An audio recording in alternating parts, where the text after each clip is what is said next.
여러분, 아흔둘이 된 할아버지가 부끄러운 이야기를 해드리려 합니다. 바로 돈 이야기예요. 아무도 솔직하게 말해주지 않는 노후 생활비의 진실을요. 이야기를 시작하기 앞서 구독과 좋아요, 알람 설정은 무료입니다. 연금 타면 편히 살 수 있을 거라고 생각하셨죠? 저도 그랬습니다. 국민연금에 기초연금까지 더하면 한 달에 100만 원은 나올 테니까 그럭저럭 살만 하겠지. 이런 계산을 했었거든요. 하지만 현실은 정말 냉정했어요. 75세가 넘어가면서부터 나가는 돈이 상상을 초월하기 시작했습니다. 그것도 예상하지 못했던 곳에서 말이에요. 여러분, 솔직히 말씀드릴게요. 연금만으로는 절대 살 수 없습니다. 그런 달콤한 꿈은 버리시는 게 좋아요. 특히 75세가 넘어가면 이런 돈까지 나가야 하나 싶은 비용들이 줄줄이 생겨나거든요. 그 시작은 놀랍게도 병원비가 아닙니다. 물론 의료비도 만만치 않지만 정말 가슴이 철렁하는 건 생각지도 못한 생활비들이에요. 바로 그 숨겨진 비용들 때문에 많은 어르신들이 자식들한테 손 벌리게 되거나 생활고에 시달리게 되는 거예요. 그래서 오늘은 제가 직접 겪고 우리 동네 어르신들이 실제로 당한 75세 이후 숨겨진 비용 5가지에 대해 적나라하게 말씀드리려 합니다. 이 현실을 미리 알고 대비하는 것과 모르고 당하는 것은 천지 차이거든요. 지금부터 하나씩 털어놓겠습니다. 첫 번째, 숨겨진 비용, 의료비 폭탄의 진실. 75세가 넘어서 가장 먼저 지갑을 털어가는 것은 바로 예상치 못한 의료비입니다. 그런데 이게 단순한 병원비가 아니에요. 국민건강보험이 있으니까 의료비는 별로 안 나가겠지 생각하시죠? 저도 그랬어요. 하지만 현실은 정말 다르더라고요. 우리 동네 최 씨 아저씨 이야기를 해드릴게요. 77세에 무릎이 아파서 병원에 갔는데 인공관절 수술을 받아야 한다고 하더라고요. 보험이 되니까 뭐 얼마나 나가겠어 했는데 웬걸요. 수술비는 보험이 되지만 특실료, 간병비, 재활치료비, 물리치료비는 다 따로더라고요. 한 달 입원하는 동안 나간 돈이 800만 원이에요. 800만 원. 기초연금 20개월치가 넘는 돈이 한 달 만에 날아간 거예요. 게다가 퇴원하고 나서도 끝이 아니에요. 물리치료 받으러 다니는 교통비, 보조기구 사는 비용, 영양제 값까지 한 달에 50만 원씩 추가로 나가더라고요. 더 충격적인 건 따로 있어요. 우리 동네 박할머니는 백내장 수술을 받으셨는데 보험 적용되는 인공수정체 말고 좋은 걸로 하라고 권하더래요. 한쪽 눈에 200만 원씩, 양쪽 하면 400만 원이에요. 평생 쓸 눈인데 좋은 걸로 하세요라고 하니까 거부하기 어렵잖아요. 결국 적금 깨서 수술 받으셨는데 몇 달 후에 보니까 보험 적용되는 것도 별 차이 없더라고요. 틀니도 마찬가지예요. 보험되는 건 불편하다고 하면서 임플란트 권하는데 한 개에 100만 원씩이에요. 여러 개만 해도 상당한 금액이 들어가요. 그렇다면 어떻게 대비해야 할까요? 우선 실손보험은 필수입니다. 나이 들어서 들면 비싸지만 그래도 들어야 해요. 한 번 큰 수술만 해도 보험료 몇 년치는 뽑거든요. 병원에서 좋은 것 권할 때는 꼭 가격부터 물어보세요. 그리고 정말 필요한 건지 다른 병원에서도 상담받아 보세요. 의료진들이 나쁜 건 아니지만 장사하는 사람들이거든요. 응급 상황을 대비해서 의료비 비상금은 따로 준비해 두세요. 최소 500만 원 정도는 있어야 마음이 편해요. 기억하세요. 건강보험 혜택이 있다고 해서 의료비가 적게 나가는 게 아니에요. 오히려 나이 들수록 보험 적용 안 되는 비용들이 더 많이 생겨요. 이 현실을 인정하고 미리 준비하는 게 최선입니다. 두 번째, 숨겨진 비용. 생활비 인플레이션의 충격. 두 번째로 지갑을 털어가는 것은 바로 생활비 인플레이션입니다. 이게 정말 무서워요. 젊었을 때 계산해둔 노후 생활비가 있으시죠? 한 달에 100만 원이면 충분하겠지. 이런 계산 말이에요. 저도 그랬어요. 하지만 물가는 기다려주지 않더라고요. 제가 70살 때 계산해둔 생활비와 지금 92에 실제로 나가는 돈을 비교해 보니까 상당히 늘었어요. 20년 만에 거의 2배 가까이 된 거죠. 특히 어르신들이 많이 사는 것들이 더 많이 올랐어요. 쌀값, 반찬값, 약값, 병원비. 이런 게 젊은 사람들이 사는 것보다 훨씬 많이 올랐거든요. 우리 동네 김씨 아저씨 집 가계부를 보여드릴게요. 이분이 10년 전부터 가계부를 쓰셨는데 정말 충격적이더라고요. 10년 전에는 한 달 장 보는 비용이 30만 원 정도였어요. 지금은 50만 원을 넘어가요. 같은 것들을 사는데도 말이에요. 더 문제인 건 연금은 그렇게 많이 안 올랐다는 거예요. 10년 전 국민연금이 80만 원이었으면 지금은 90만 원 정도? 10만 원 정도밖에 안 올랐는데 생활비는 20만 원이 늘었어요. 기초연금도 마찬가지예요. 물가 상승률보다 훨씬 적게 올라요. 그러니까 갈수록 생활이 빠듯해지는 거죠. 더 큰 문제는 어르신들이 쓰는 물건들이 더 비싸다는 거예요. 혈압약, 당뇨약, 관절에 좋다는 건강식품, 무릎 보호대, 지팡이, 돋보기. 이런 것들이 생각보다 돈이 많이 들어가요. 한 달에 건강식품만 10만 원씩 나가는 분도 계세요.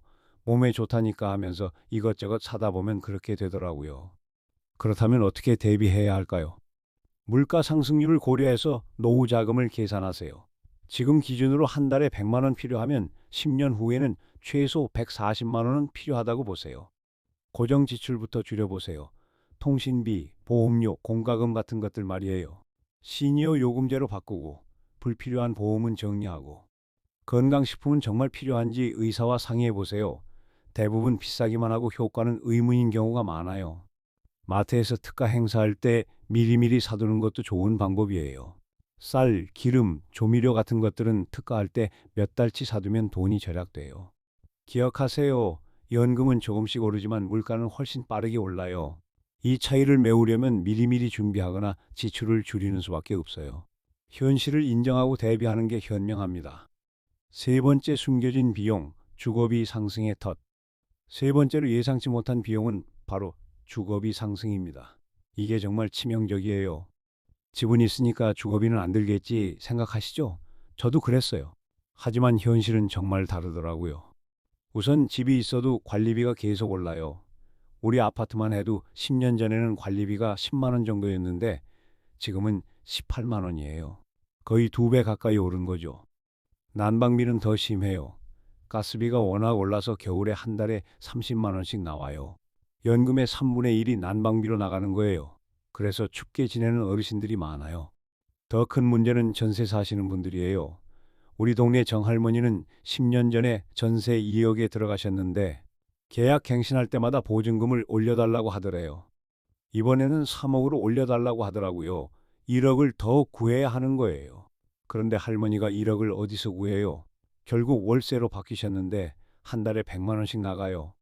연금이 100만 원인데 월세가 100만 원이면 어떻게 살아요? 결국 자식들이 도와주고 있지만 자식들도 자기 전세금 때문에 힘든 상황이거든요. 집이 있는 분들도 마찬가지예요. 집이 낡아서 수리할 일이 많아져요. 보일러 고장, 화장실 리모델링, 도배, 장판 갈기 이런 것들이 한 번에 몇백만 원씩 들어가요. 우리 집만 해도 작년에 화장실 리모델링 하는데 500만 원 들었어요. 변기, 세면대, 타일 다 바꾸니까 그렇게 나오더라고요. 엘리베이터 교체비도 만만치 않아요. 우리 아파트는 세대당 300만 원씩 걷더라고요. 갑자기 300만 원 내라고 하니까 정말 당황스럽더라고요. 월세나 전세 사는 분들은 더 심각해요. 집값이 올라서 전세금도 계속 올라가고 월세도 올라가고 연금은 그대로인데 주거비만 계속 늘어나니까 다른 생활비를 줄일 수밖에 없어요. 그렇다면 어떻게 대비해야 할까요? 집 수리비는 미리 적금해 두세요. 한 달에 10만 원씩이라도 모아두면 나중에 큰 수리할 때 도움이 돼요. 전세나 월세 사시는 분들은 LH 임대주택도 알아보세요. 소득이 낮으면 저렴하게 들어갈 수 있어요. 관리비는 절약할 수 있는 부분이 있어요. 전기 절약, 물 절약 같은 것들 말이에요. 작지만 누적되면 꽤 돼요. 난방비는 정말 중요해요. 집 단열을 잘하고 불필요한 곳은 난방을 끄고 건강 상하지 않는 선에서 절약해야 해요. 기억하세요. 집이 있어도 주거비는 계속 들어가요. 그리고 나이 들수록 더 많이 들어가는 경향이 있어요. 미리 준비하지 않으면 정말 큰일 나요. 네 번째, 숨겨진 비용, 효도비 부담의 현실. 네 번째로 예상치 못한 비용은 바로 역설적이게도 효도비 부담입니다. 이게 정말 아이러니해요. 나이 들면 자식들이 효도해 줄 거야 생각하시죠? 저도 그랬어요. 하지만 현실은 정반대더라고요. 오히려 우리가 자식들 도와줘야 하는 상황이 생겨요. 우리 동네 박씨 아저씨 이야기를 해드릴게요. 이분은 연금 잘 받으시고 집도 있어서 경제적으로 여유로우셨어요. 그런데 큰아들이 사업 실패하면서 상황이 완전히 바뀌었어요. 아들이 빚이 생겨서 도와달라고 하더래요. 처음에는 500만 원, 그 다음에는 1000만 원. 결국 집까지 담보로 잡아서 2억을 빌려줬어요. 78세에 2억 빚을 진 거예요. 더 심한 건 둘째 아들도 마찬가지였어요. 전세금이 부족해서 도와달라고 하고 손주 교육비 부족하다고 하고 한 달에 100만 원씩 도와주고 계세요. 연금 받는 돈보다 자식들 도와주는 돈이 더 많은 거예요. 이게 말이 돼요? 더 심각한 건 따로 있어요. 김할머니는 아들이 이혼하면서 손주를 맡게 됐어요. 76세에 초등학생 손주 둘을 키우게 된 거예요. 학원비, 급식비, 용돈, 옷값 한 달에 50만 원씩 더 들어가요. 할머니 연금으로는 턱없이 부족해서 적금까지 깨가면서 키우고 계세요. 요즘 젊은 사람들 상황이 어려우니까 부모한테 의존하는 경우가 많아요. 집 사려면 부모가 도와줘야 하고 아이 키우려면 부모가 도와줘야 하고 특히 자식들이 중년이 되면서 더 심해져요. 사업하겠다고 돈 달라고 하고 아이들 교육비 부족하다고 하고 전세금 부족하다고 하고 그러면 부모 마음이 우리 자식인데 어떻게 안 도와줘? 이런 생각이 들잖아요. 그래서 무리해서라도 도와주게 되는 거예요. 하지만 이렇게 되면 정작 우리 노후는 엉망이 되어요. 자식 도와주느라. 우리 생활비는 부족하고 나중에 우리가 아플 때 쓸 돈도 없고. 그렇다면 어떻게 해야 할까요? 자식들과 경제적 경계선을 분명히 하세요. 도와줄 수 있는 선이 여기까지야 라고 분명히 말하세요. 큰 돈은 빌려주지 마세요. 가족이라도 돈 문제는 냉정해야 해요. 줄 수 있는 만큼만 주고 없으면 없다고 하세요. 손주 양육비는 정말 신중하게 결정하세요. 한 번 시작하면 계속 부담이 돼요. 할 수 있는 선에서만 도와주세요. 우리 노후 자금은 절대 건드리지 마세요. 자식 도와주다가 우리가 나중에 자식들한테 짐이 되면 안 되거든요. 기억하세요. 자식 사랑하는 마음은 이해하지만 무리해서 도와주다가 우리 노후가 망가지면 결국 자식들한테 더 큰 부담이 돼요. 선을 지키는 게 진짜 사랑입니다. 다섯 번째, 숨겨진 비용, 응급 자금의 필요성. 마지막으로 가장 예상치 못한 비용은 바로 각종 응급 상황에서 필요한 돈입니다. 나이 들면 예상치 못한 일들이 정말 많이 생겨요. 그리고 그때마다 돈이 필요하거든요. 우리 동네 최 할아버지 이야기를 해드릴게요. 이분은 평소에 건강하셨는데 어느 날 갑자기 쓰러지셨어요. 응급실에 실려가서 검사해보니 뇌경색이었어요. 응급실비, 입원비는 보험이 되지만 문제는 다른 거였어요. 간병인을 써야 하는데 하루에 10만 원씩 나가는 거예요. 한 달이면 300만 원이에요. 가족들이 교대로 간병을 하려고 했지만 현실적으로 어려워요. 자식들도 직장이 있고 며느리들도 자기 일이 있고 결국 간병인을 쓸 수밖에 없었어요. 퇴원하고 나서도 집을 개조해야 했어요. 휠체어 다닐 수 있게 문턱 없애고 화장실에 안전바 설치하고 침대도 전동 침대로 바꾸고 이런 것들에 500만 원 정도 들었어요. 또 다른 경우도 있어요. 이웃집 할머니는 사기를 당하셨어요. 보이스피싱에 걸려서 2천만 원을 송금했어요. 평생 모은 돈이 하루아침에 날아간 거예요. 경찰서 가고 은행 가고 변호사 상담받고 돈은 못 찾았지만 이런저런 비용만 또 들어갔어요. 장례비도 만만치 않아요. 요즘 장례비가 얼마인 줄 아세요? 기본이 500만 원이고 조금만 좋게 하면 1000만 원은 기본이에요. 우리 또래 친구들 장례식 가보면 정말 깜짝 놀라요. 예전에는 집에서 상을 차렸는데 요즘은 다 장례식장이거든요. 사흘 동안 장례식장 쓰는 비용만 해도 몇백만 원이에요. 더 큰 문제는 이런 일들이 갑자기 생긴다는 거예요. 미리 준비할 시간이 없어요. 그래서 급하게 돈이 필요한데 연금으로는 턱없이 부족하죠. 자연재해도 있어요. 태풍이나 폭우 때문에 집이 침수되거나 하면 수리비가 상당히 들어요. 보험이 있어도 다 커버가 안 되거든요. 그렇다면 어떻게 대비해야 할까요? 응급자금은 따로 준비해 두세요. 최소 1000만 원 정도는 언제든지 쓸 수 있게 통장에 넣어 두세요. 보험을 잘 정리해 보세요. 상해보험, 실손보험, 장례보험까지. 나이 들어서 들면 비싸지만 그래도 필요해요. 사기 예방 교육을 받으세요. 요즘 노인 대상 사기가 정말 교묘해요. 자식들과도 미리 약속해 두세요.